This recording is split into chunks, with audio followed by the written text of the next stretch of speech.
2020 수능개념 탄탄 동아시아사의 조상혁입니다. 여러분 반갑습니다.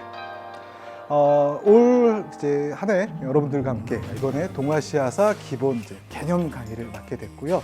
아마 선생님을 처음 본 친구들이 많을 거예요. 2학년 내신에 모의고사 강의를 좀 하긴 했는데 좀 익숙하진 않은 선생님이라서 선생님이 간단하게 선생님에 대한 소개로부터 시작을 하려고 합니다. 선생님을 먼저 이야기를 하면은 선생님은 역사 교육과를 나왔고요. 현재 중앙여고에서 역사 과목을 강의하고 있습니다.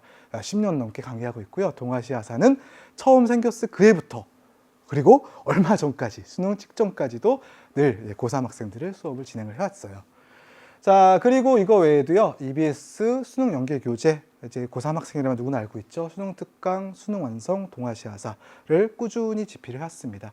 그러다 보니까는 동아시아의 주요 주제 그리고 핵심적인 자료들, 그러한 것들이 무엇인가에 대해서 많이 파악하고 있고요. 이것뿐만 아니라 다양한 출제를 통해 가지고요, 문제가 요구하는 핵심, 그리고 문제에서 여러분들을 어떻게 혼란에 빠뜨릴 것인가, 이러한 것들도 한 번쯤은 자세히 들여다볼 수 있는 그런 그 전문가, 좀 민망하긴 하네요. 전문가의 자질을 갖추고, 전문가의 모습을 갖추고 있고요.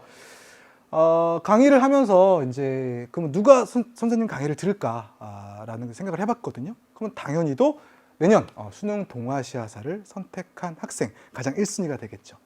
그러면 왜 들어야 되는가? 가장 중요한 건 그거죠. 이 강의 자체가요, 기본 핵심 개념들을 반복적으로 여러분들한테 제시를 하고 있어요.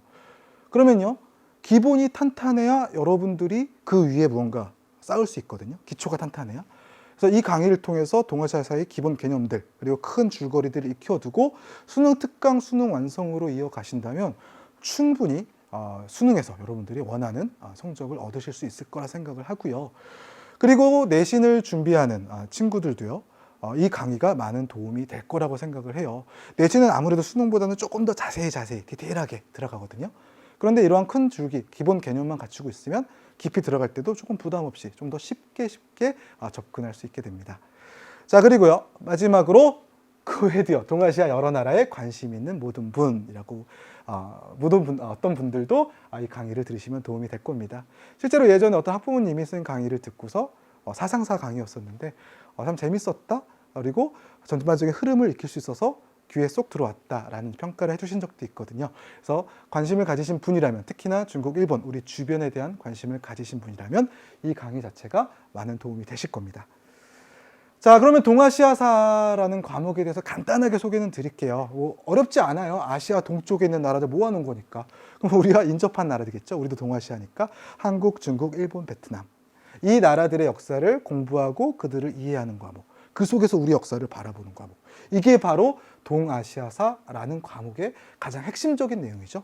그래서 중요한 게 딱 그거예요. 동아시아 여러 나라의 관계사.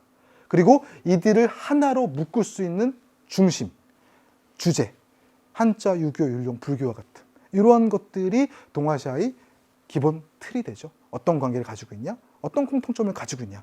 이것만 알면 동아시아사 절반은 끝나요. 그래서 문제도요, 출제도 마찬가지예요. 동아시아 국가들의 공통적인 주제들, 하나의 문제. 자, 그리고 동아시아 각국의 관계는 어떠한가? 이것들이 또 하나의 문제 유형. 이렇게 출제가 되겠죠. 또 하나는 특정 시기, 이 시기 동아시아는 어떤가라는 것들이 핵심적인 내용들이 되고요.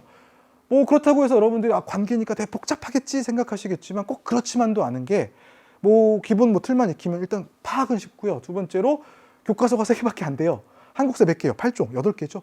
거기 다 공부는 힘들잖아요. 하지만 동아시아사는 3종의 교과서에서 출제되기 때문에 나오는 선택지들이 비슷하다. 나오는 주제들이 비슷하다. 그래서 공부의 부담은 확실히 적다라는 것들은 이제 선생님이 자신 있게 말씀을 드릴 수가 있어요. 그래서 그것들을 어떻게 익히냐, 이게 바로 이 강의에서 핵심적으로 추구하는 방법이죠. 그래서 수업을 구성할 때요, 일단 첫 번째로요, 기출문제 분석하고요, 거기에 맞춰서 학습 목표 짜고 선생님이 한 판에 쫙 필기를 해요. 처음부터 끝까지 핵심 내용들만 싹싹싹 간추려가지고.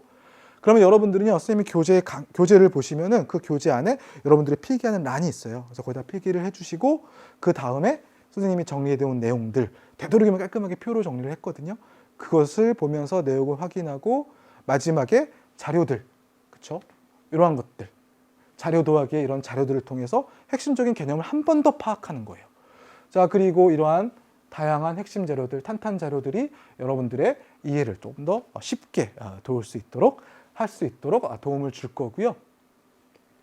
이렇게 해서 총 3번의 반복이 이루어질 수 있도록 기본적으로 강의 구성을 짰습니다. 그런데 이제 한 가지 좀 죄송한 점은 선생님이 좀 강의가 좀 늦게 준비가 시작되는 바람에요. 아직 강의 교재는 나오지 못했어요. 그래가지고 교재가 나올 때까지는 선생님이 PDF 파일로 자료실에 올릴 거예요. 선생님 필기랑 함께 필기한 것도 다 올려드릴 거거든요. 그래서 그것들을 정말 죄송하지만 출력을 하셔서 같이 들으시다가 나중에 교재가 나오면 그때 최대한 빨리 낼 거거든요. 늦어도 이제 12월 초까지 나올 테니까는 그때까지 조금 불편하시더라도 이렇게 따라와 달라라는 부탁을 드리겠습니다. 그래서 이제 선생님과 함께 이제 이 30강의 긴 강의를 하게 될 텐데요. 선생님을 선택한 친구들이 후회하지 않고 정확하게 동아시아사의 핵심을 파악하고 그 다음 특강 완성으로 넘어갈 수 있도록 선생님도 최선을 다해서 준비를 하겠습니다.